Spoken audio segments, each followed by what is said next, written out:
अस्सलामु अलैकुम वरहमतुल्लाहि वबरकातुहू। नाज़िरामी, हम उम्मीद करते हैं कि आप सब खैरियत से होंगे और हमारी दुआ है कि अल्लाह पाक आपको खैर व आफियत से रखे। हमारे घरों के अंदर बहुत से ऐसे काम हो रहे होते हैं कि जिन कामों की वजह से हमारे घरों में बेबरकती आती है। यही काम हमारे घरों में परेशानियों का सबब बनते हैं। इन्हीं कामों की वजह से हमारे घरों में गरीबी और अफलासी आती है और हमारे घरों से अल्लाह ताला की रहमत और बरकत कोसों दूर चली जाती है। लेकिन मुअज़्ज़ज़ ख़ातिन व हज़रात, हम में से अक्सर लोग इस बारे में इल्म नहीं रखते और ला इल्मी की वजह से घरों के अंदर औरतें ना उन कामों को छोड़ती हैं और ना ही घर में बरकत आती है। इसलिए ज़रूरी है कि घर की औरतों को इन कामों से रोका जाए ताकि घर के अंदर बरकत आए और सुकून हासिल हो। याद रहे कि जब तक औरतें ये काम नहीं छोड़ेंगी तब तक घर में बरकत और सुकून नहीं आ सकता। ये काम कौन कौन से हैं जिनसे औरतों को रोकने की ज़रूरत है, मना करने की ज़रूरत है, और जिन कामों की वजह से घरों के अंदर गरीबी, बेबरकती और गुर्बत, बेसुकूनी और परेशानी आती है, आज उन कामों के बारे में तफसील से बताएंगे। घर के अंदर सुकून और बरकत के लिए आपने औरतों के किन कामों से रोकना है, इस हवाले से मुकम्मल तफसीलात जानने के लिए वीडियो को आखिर तक जरूर देखिएगा। मुअज़्ज़ज़ ख़ातिन व हज़रात, हम आपको आज के टॉपिक के हवाले से तफसील से बताएंगे, लेकिन इससे पहले आपसे गुजारिश है कि अगर आपने अभी तक हमारे चैनल को सब्सक्राइब नहीं किया है तो अभी सब्सक्राइब करते हुए साथ में मौजूद बेल आइकन पर जरूर क्लिक करें ताकि मजीद अपलोड होने वाली वीडियोस का नोटिफिकेशन आपको बर वक्त पहुंचता रहे। नाज़रीन, हम में से अक्सर लोग घरों में बेबरकती, परेशानी और गुर्बत की शिकायत करते हैं, लेकिन वो ये नहीं सोचते कि ये तो उनके अपने ही हाथों की कमाई हुई है। यानी वो ऐसे अमाल का इर्तिकाब करते हैं जिनसे अल्लाह ताला नाराज होता है, और जब अल्लाह ताला नाराज होता है तब उस घर से रहमत और बरकत की नज़र उठ जाती है। यूँ इंसान को परेशानी, मुश्किलात, गुर्बत और अफलास और मोहताजी का सामना करना पड़ता है। जैसा कि कुरान मजीद में इरशाद बारी ताला है, और तुमको जो कुछ भी मुसीबत पहुंचती है तो वो तुम्हारे ही हाथों से कमाई हुई है, और बहुत सारे कामों से तो वो गुजर कर देता है, माफ कर देता है। इसलिए चाहिए कि हर इंसान अपना मुहासबा खुद करे और ये देखने की कोशिश करे कि अपने और उसके घर वालों के ऐसे कौन कौन से अमाल हो सकते हैं जिनसे अल्लाह को नाराज करने वाले होते हैं। ऐसे कौन से गुनाह हैं जिनसे अल्लाह नाराज होता है और कौन से गुनाहों की वजह से घर में बरकत, बेबरकती और परेशानी का सामना करना पड़ता है। सबसे बुनियादी चीज़ तो यह है कि हर तरह के कबीरा और सगीरा गुनाहों से अपने आप को बचाया जाए। घर की औरतें भी हर तरह के गुनाह से बचें और घर के मर्द और बच्चे भी गुनाहों से दूर रहें। आज हम में से अक्सर लोग गुनाहों को गुनाह नहीं समझते, जो बड़े खतरे की निशानी है। नमाज ना पढ़ना, महीनों तक कुरान पाक की तिलावत न करना, इसको मामूली गुनाह समझा जाता है। हालांकि हमारी परेशानियों की बुनियादी वजह यही है कि हम फराइज को भी कज़ा कर रहे हैं। हमारे घरों में नमाज और कुरान मजीद की तिलावत नहीं हो रही होती। तो सबसे पहले छोटे बड़ों से इसका एहतिमाम करवाया जाए। कुरान पाक की तिलावत रोजाना करनी चाहिए, इससे घर में बरकत आती है।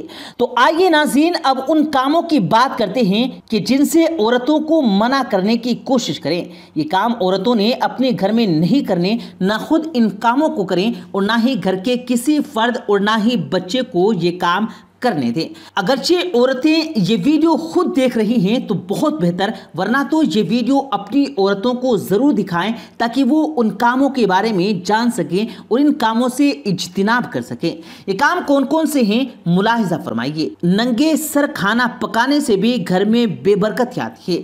इसलिए औरतों को चाहिए कि खाना बनाते वक्त बावर्ची खाने में अपना सर दुपट्टे से अच्छी तरह से ढांप लें, क्योंकि नबी करीम सल्लल्लाहु अलैहि वसल्लम का फरमान है, जो औरत अपने सर से कपड़ा उतारती है उस पर अल्लाह की लानत बरसती है। इसी तरह नंगे सर कपड़े धोना और नंगे सर बर्तन धोना भी घर में बेबरकती का सबब बनता है। औरतों को चाहिए कि अपना सर नंगा न रखें, क्योंकि औरत के लिए हुक्म है कि उसका बाल भी किसी गैर महरम को नजर नहीं आना चाहिए। इसी तरह फजर की नमाज के बाद सो जाना भी घर में बेबरकती लाता है। याद रहे कि ये वक्त अल्लाह की रहमतों और बरकतों के नुज़ूल का वक्त होता है और इसी वक्त इंसान का रिस्क تقسیم کیا جاتا ہے، لیکن اسی وقت انسان غفلت کی نیند سویا رہتا ہے تو اس وقت کا سونا اس کے لیے غربت کے آنے کا سبب بنتا ہے۔ اکثر دیکھا جاتا ہے کہ پہلے تو فجر کی نماز ہی قضا کر دی جاتی ہے اور اگر پڑھی بھی جائے تو اس کے بعد سو جانا ایک عام عادت بن چکی ہے، اور اسی طرح ٹوٹی ہوئی کنگھی سے بال سنوارنا بھی گھر میں نحوست لانے کا سبب بنتا ہے۔ نبی کریم صلی اللہ علیہ وآلہ وسلم نے اس سے منع فرمایا، اور اسی طرح گلاس کے ٹوٹے ہوئے کنارے سے پانی پینے سے بھی منع فرمایا ہے۔ عورتیں جب کھانا بنائیں تو اسے ٹھنڈا کرنے کے لیے اس پر پھونک نہ ماریں، اس سے بھی منع فرمایا گیا ہے۔ اور اسی طرح کسی مہمان کے آنے پر ناراضگی کا اظہار کرنا بھی بے برکتی کی وجہ بنتا ہے۔ گھر میں مہمان کے آنے پر خوش نہ ہونا بلکہ یہ سوچنا یہ کیوں آ گیا، منہ بنانا، یہ بات بھی اللہ کو پسند نہیں ہے۔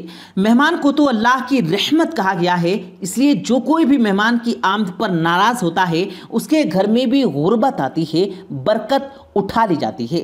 یاد رہے کہ مہمان کے بارے میں کہا جاتا ہے کہ مہمان تو اپنا رزق ساتھ لے کر آتا ہے، اس لیے یہ نہیں سوچنا چاہیے کہ مہمان کے آنے پر اس کے رزق پر فرق پڑے گا۔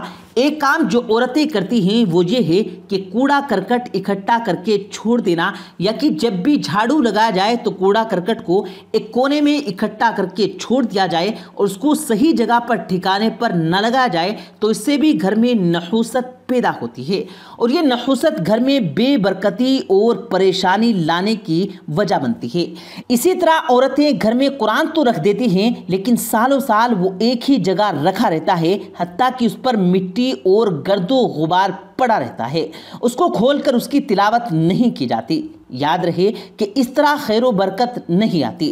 خیر و برکت اسی وقت آئے گی جب آپ قرآن کو کھول کر اس کی تلاوت کریں گے۔ اسی طرح گھر کے اندر باہر والے دروازے پر پردہ نہ لٹکائیں، اس سے بھی بے برکتی آ سکتی ہے۔ اس حوالے سے ایک صحابی رضی اللہ تعالیٰ عنہ کا واقعہ سنیے۔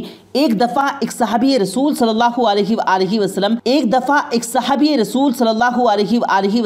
حضور صلی اللہ علیہ وسلم کی خدمت میں حاضر ہوئے اور گھر میں بے برکتی اور رزق کی تنگی کی شکایت کی، تو آپ صلی اللہ علیہ وآلہ وسلم نے فرمایا کہ اپنے گھر کے باہر والے دروازے پر پردہ لٹکا دو۔ صحابی رسول نے ایسا ہی کیا۔ کچھ عرصے کے بعد میں گھر کے اندر بہت زیادہ خیر و برکت آ گئی، رزق کی تنگی دور ہو گئی۔ صحابی رسول صلی اللہ علیہ وآلہ وسلم حضور صلی اللہ علیہ وسلم کی خدمت میں حاضر ہوئے اور عرض کی کہ اے نبی کریم صلی اللہ علیہ وآلہ وسلم، اس میں کیا راز ہے؟ فقط ایک پردہ ہی لٹکایا اور میرے گھر میں خیر و برکت آ گئی، بے برکتی دور ہو گئی، رزق کی تنگی جانے لگی۔ آپ صلی اللہ علیہ وآلہ وسلم نے فرمایا تمہارے گھر کے سامنے سے ایک بے نمازی گزرتا تھا اور اس کی نحوست تمہارے گھر پر آتی تھی، جس کی وجہ سے تمہارے گھر سے خیر و برکت اٹھا لی گئی تھی اور رزق کی تنگی آ گئی تھی۔ جب تم نے اپنے دروازے پر پردہ لٹکایا تو نحوست اندر نہ آ سکی اور خیر و برکت آ گئی۔ جس گھر کے سبھی لوگ بے نمازی ہوں گے اس گھر میں خیر و برکت کیسے آ سکتی ہے؟ ایک بے نمازی کی نحوست 40 گھروں تک جاتی ہے، اس لیے گھروں کے اندر عورتوں کو اور باقی سب کو بھی چاہیے کہ نماز کی پابندی سے ادا کریں۔ گھروں میں بے برکتی اور غریبی کا ایک سبب یہ بھی ہے کہ ہم لوگ بہت بخل اور کنجوسی کرتے ہیں، اللہ کے نام پر خرچ نہیں کرتے، اس لیے ہمیں صدقہ بھی کرنا چاہیے اور اس میں گھر میں خیر و برکت اور رحمت آتی ہے۔ اللہ تعالیٰ سے دعا ہے کہ اللہ پاک ہم سب کو ان تمام باتوں پر عمل کرنے کی توفیق عطا فرمائے، آمین ثم آمین۔ کے ساتھ پیارے دوستو آج کی یہ ویڈیو ہماری ختم کرتے ہیں۔ اگر آپ کو یہ ویڈیو پسند آئی ہو تو ویڈیو کو لائک کر کے اپنے دوستوں کے ساتھ ضرور شیئر کیجیے گا، اور مزید اسی طرح کی ویڈیوز پانے کے لیے نیچے ریڈ بٹن پر کلک کر کے ساتھ میں لگے بیل آئیکن پر ضرور کلک کریں تاکہ مزید اسی طرح کی اپلوڈ ہونے والی ویڈیوز کا نوٹیفیکیشن بر وقت آپ تک پہنچتا رہے۔ مجھے دیجیے گا اجازت، ملتے ہیں پھر ایک نئی ویڈیو کے ساتھ، تب تک کے لیے اللہ حافظ۔